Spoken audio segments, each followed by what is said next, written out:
Imagine the silence.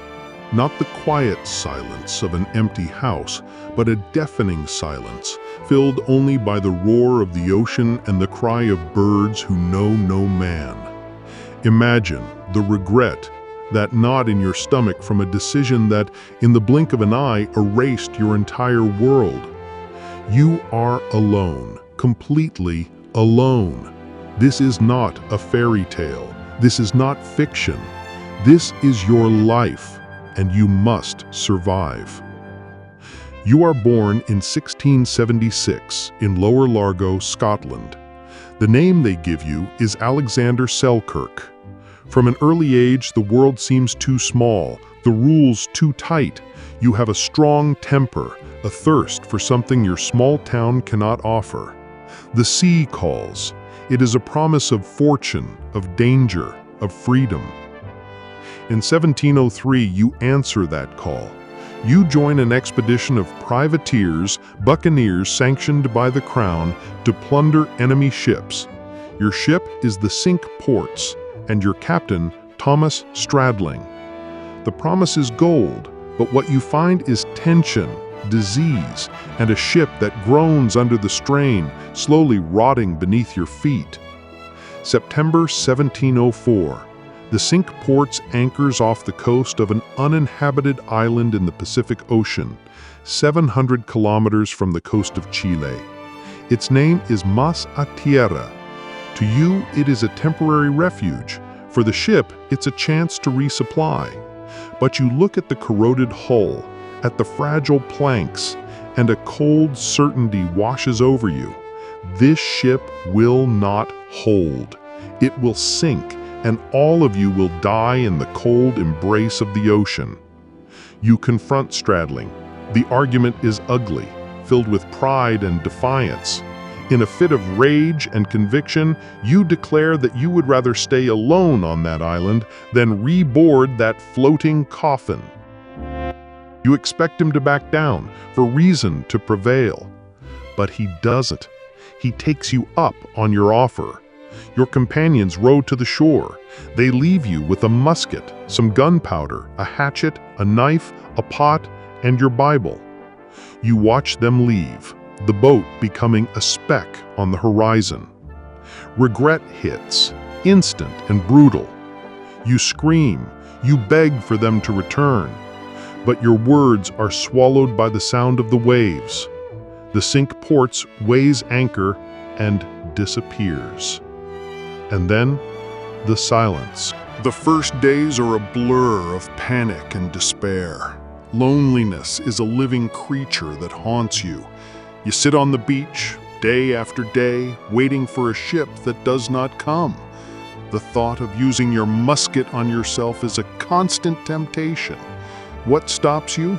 Perhaps faith, perhaps stubbornness. You take refuge in a cave, but fear won't let you sleep. The beach becomes a nightmare when thousands of sea lions arrive for mating season. The noise is infernal, the stench unbearable. You're forced to flee inland.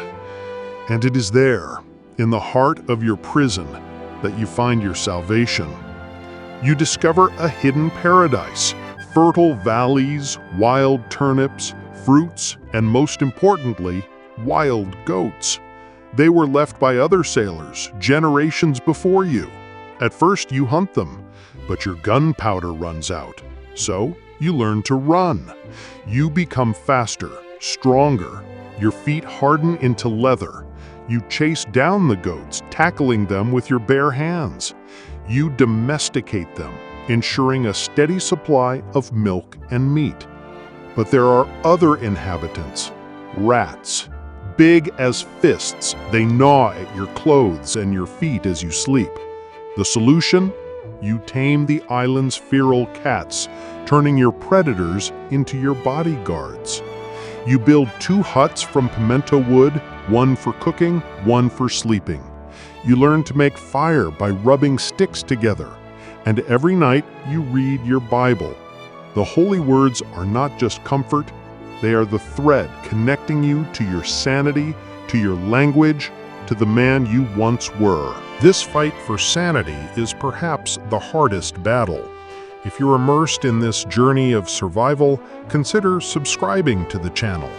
Every script is a dive into an extraordinary life like this one.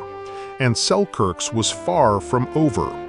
Back in the silence of his island, the years pass. There is no calendar, only the changing of the seasons. One day, your solitude is broken.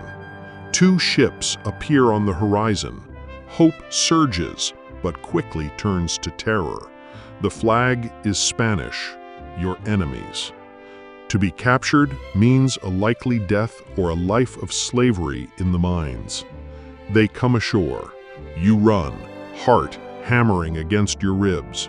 You climb a tall tree, holding your breath as the Spanish sailors pass literally beneath your feet. They don't see you. It's a miracle. After they leave, the relief is as overwhelming as the fear. Your clothes rot and fall apart. You sew new tunics from goatskin, using a nail as a needle. Your knives grow dull. You find iron hoops from barrels left on the beach and forge them into new blades. You are no longer Alexander Selkirk, the sailor. You are a creature of the island, shaped by it, resilient and wild.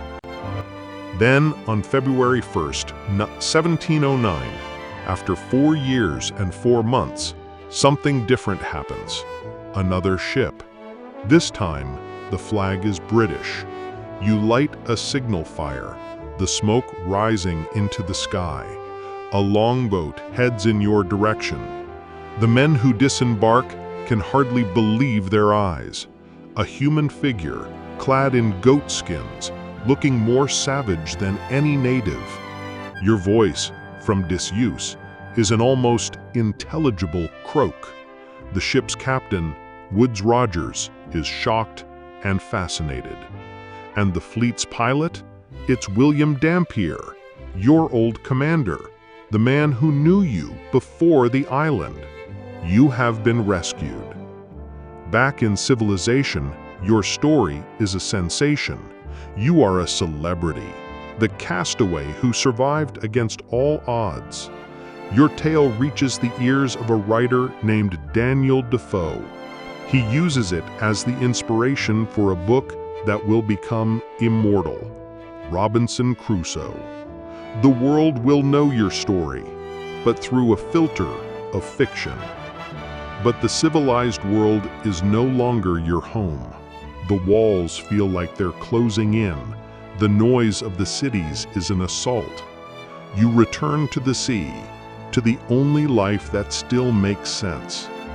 You complete a circumnavigation of the globe, continue your adventures as a privateer, but something in you has changed forever. Part of your soul was left behind on that island. You lived every sailor's nightmare and came out the other side. You were stripped of everything that made you an 18th century man and forced to become something more primal. You looked into the abyss of madness and did not blink.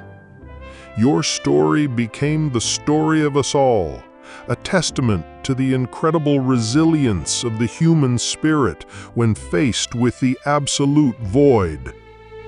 In 1966, the Chilean government renamed Mas a Tierra in your honor. It is now called Alexander Selkirk Island. Your name is forever tied to the land that was both your prison and your salvation. You survived, but the real question, echoing through the centuries, is not how you survived, but who you had to become to do so. What would you do if you were left behind? Leave your answer in the comments. And for more dives into the mysteries that shaped our world, don't forget to like and subscribe.